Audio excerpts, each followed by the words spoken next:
Ken, I think I'm going to start asking for an introduction like you got.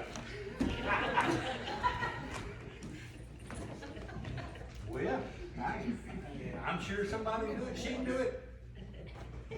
Thank you for blessing us. Several of you have asked, who are all those people back there on that row there? I said, I don't have a clue.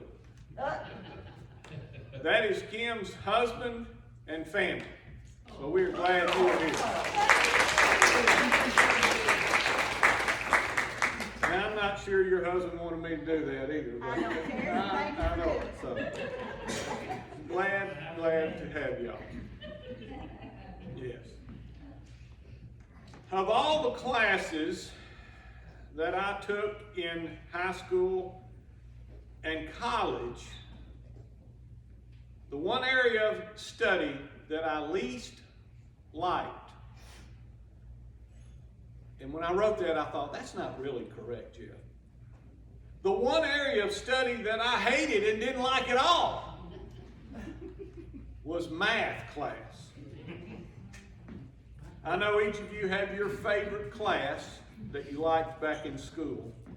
In kindergarten and junior high, I did really well in math class. When I got to high school,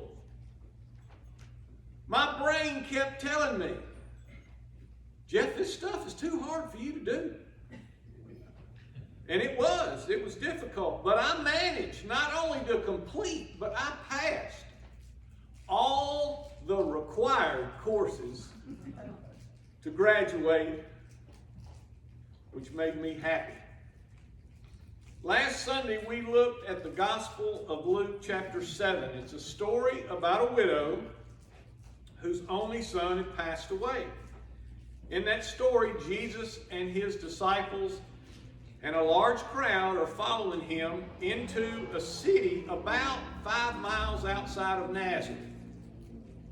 As they enter the city, a funeral procession is coming out.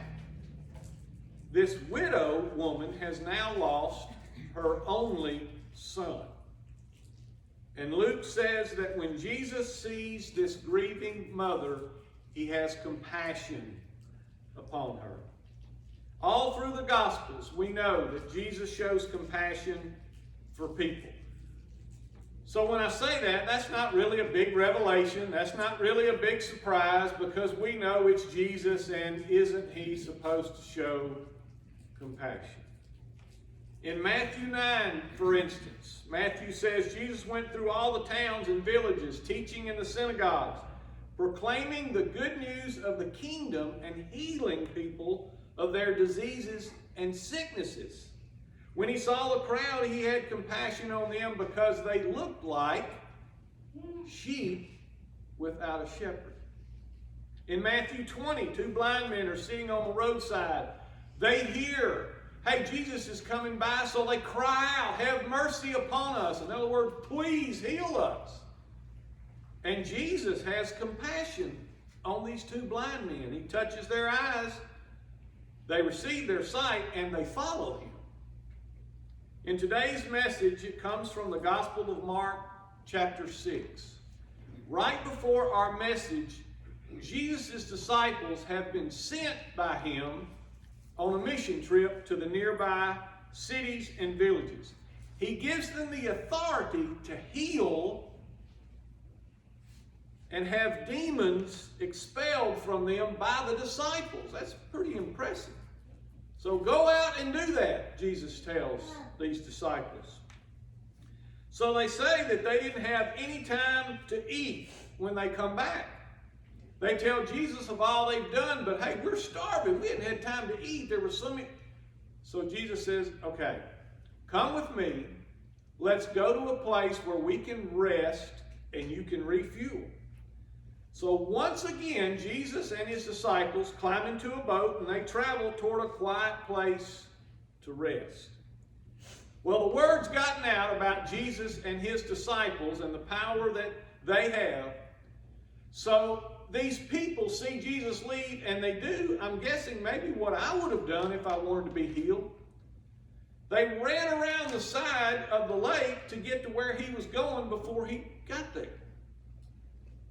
And when the boat came to shore, Jesus sees this large crowd. Now remember, they're supposed to be going for a place of rest and refueling. And so they see the large crowd, and Jesus says, well, turn the boat around and just keep sailing somewhere else. How many of you have ever pulled into a parking lot at a restaurant, looked at the front door, and there's a line coming out the door? Anybody ever done that? Oh, yeah. Has anybody ever said, oh no, there's too many people in that line, let's what? Let's turn around and go somewhere else. We know that Jesus, when he sees these line of people, doesn't tell the disciples to turn the boat around. Despite Jesus and his disciples needing food and rest, Mark says Jesus sees this crowd and has compassion on them. They are like sheep without a shepherd, Jesus says. Sheep without a shepherd, what does that look like? Well, they look lost, they look needy, they look tired, they look weary, they look hungry, both physically and spiritually. They look like they need someone to care for them and protect them. They look like sheep without a shepherd. We know that without a shepherd, sheep will wander off, putting themselves in danger, or more likely, putting themselves in danger in animals' mouths, where they are killed and destroyed. But a sheep with a good shepherd is protected, and a good shepherd will find green pastures full of nourishing food for his sheep. Here in our own city of Decatur, and you know this, we don't have to travel far before we notice sheep. Some sheep are walking down the sidewalk. Some sheep are carrying a black plastic bag with their entire worldly possessions in that bag. Some sheep are standing at the corner of an intersection holding a sign with words that say, homeless, help, I need food. Now, to be real, I know that some of these sheep are not actually homeless. I know some don't actually really need the food. But then I got to thinking, maybe that really makes them more of a sheep in need of a shepherd. My point is that you and I see sheep every single day, no matter where we go. Decatur, Priceville, Hartselle, Birmingham, Atlanta, Panama City Beach. Everywhere we go, we see people in need of a shepherd. In fact, you and I are sheep. You may remember, I mentioned just a few weeks ago, a pastor by the name of John Piper said that we are all sheep in need of a shepherd. And God never intended us to outgrow our sheepness and outgrow our need for a shepherd. So whether we look outside our homes or look inside our homes in the mirror, there are sheep everywhere, tired, weary, lonely, hurting, lost, all in need of someone to care for them and to fill them with love and grace. So instead of turning the boat around, Mark says Jesus begins to teach this crowd about the kingdom of God. Now remember again what Jesus was supposed to do. Take his disciples to a quiet place where they could rest and eat. So the disciples interrupt Jesus and tell him, hey, it's getting late. And this crowd is getting hungry. And we don't have any food. You need to send this crowd away. Tell them to go to the nearby villages and buy them something to eat. And then, think of this. Are the disciples forgetting something? What just happened right before this story? Jesus gave them the authority to heal people of their diseases. The same disciples. Are they not thinking that, hey, Jesus gave us the authority to heal? We probably have the authority to feed these people. No. They tell Jesus, you need to send these people away. When the disciples saw the crowd of people, they didn't see what Jesus saw. They didn't see sheep in need of a shepherd.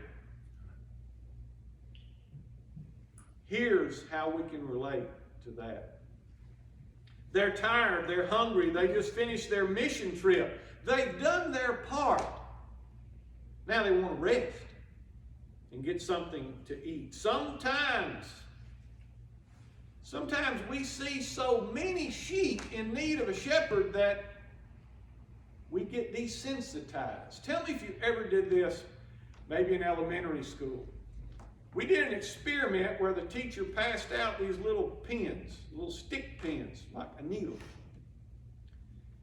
And she said, I want you to touch that to your skin.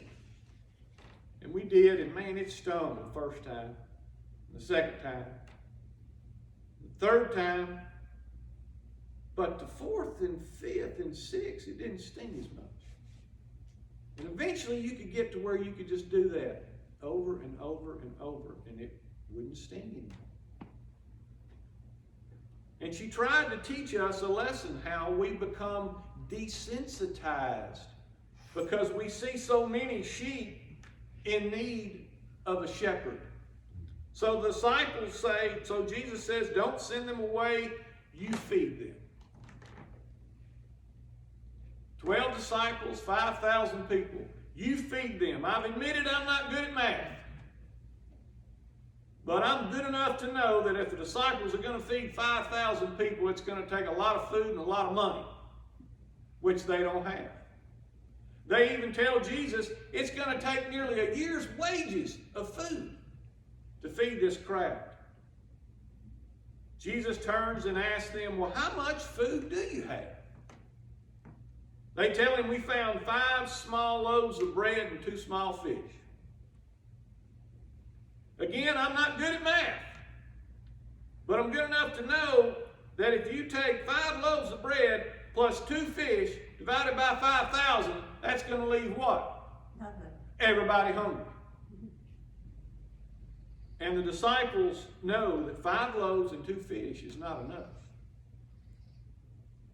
Has there ever been a moment, I know there has because I've talked to some of them, has there ever been a moment where all you had was 5 loaves and 2 fish? Where all you had did not look like it was enough. One pastor writes, I just received a phone call from one of my best friends who just gave me the latest report from his oncologist. And all I had was 5 loaves of bread and 2 fish to offer. I have sat with people when they have told me bad news. I've sat with people and watched their loved ones die. And I promise you, I felt like all I had was 5 loaves and 2 fish. I felt like the words were not enough. Hunger, coronavirus, death toll, job losses, house foreclosures, business foreclosures, overwhelmed with family needs and illness. At times we are all powerless and hopeless. We feel like that our 5 loaves and 2 fishes are not enough. We feel like we have been asked to give and handle more than we got.